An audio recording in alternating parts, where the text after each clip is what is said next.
रुक जाइए युवराज, ये आप क्या कर रहे हैं? सहायता।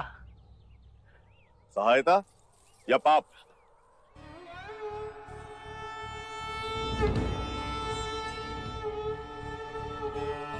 पाप? कैसा पाप? क्या आप नहीं जानते? ये एक शूद्र है और तुम ओछी जाति के युवराज को रोकते तक नहीं, दंडवत होके क्षमा मांगो युवराज से। ठहरो ठहरो, ये हमसे क्षमा क्यों मांगे? इसने आपको छूने का अपराध किया है। इसने मुझे नहीं, मैंने इसे छुआ। क्षमा युवराज, पहले इसने इस ब्राह्मण मार्ग में आने का अपराध किया है। कैसा अपराध?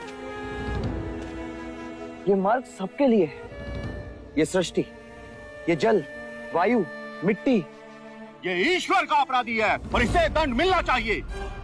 उसी ईश्वर ने इसे बनाया है जिसने तुमको, और यदि ये ईश्वर का अपराधी है तो इसे ईश्वर ही दंडित करेगा। तुम होते कौन हो इसे दंडित करने वाले?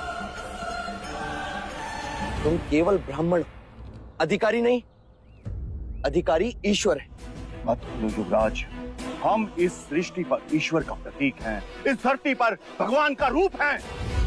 केवल हम वेदांती पूजा पाठ कर्म से पुण्य के अधिकारी हैं, पुण्य के। यदि ये सत्य है तो कर लेते हैं तुम में और इसमें तुलना। इस मनुष्य ने अपने खून पसीने से इस मिट्टी को सींचा है, फल फूल उगाए।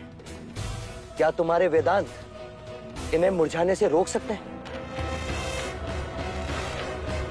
क्या तुम इस धरती पर भगवान का प्रतीक, इस फंसे हुए पहिए को बिना हाथ लगाए निकाल सकते हो?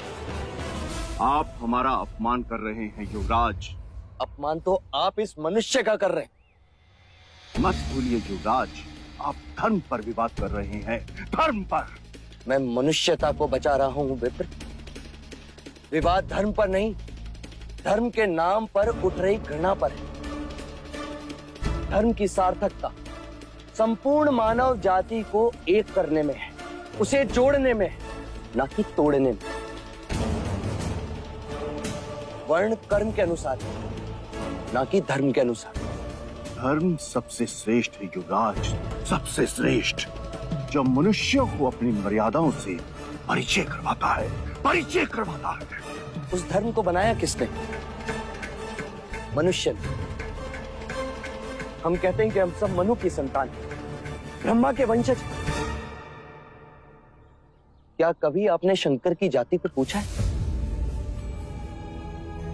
कभी आपने ब्रह्मा के गोत्र को पूछा है? या कभी विष्णु के वर्ण को पूछा है? जब हम एक मनु की संतान हैं, तो ये भी उतना ही ब्राह्मण है जितना कि तुम, और यदि नहीं तो तुम भी उतने ही शूद्र हो जितना कि ये।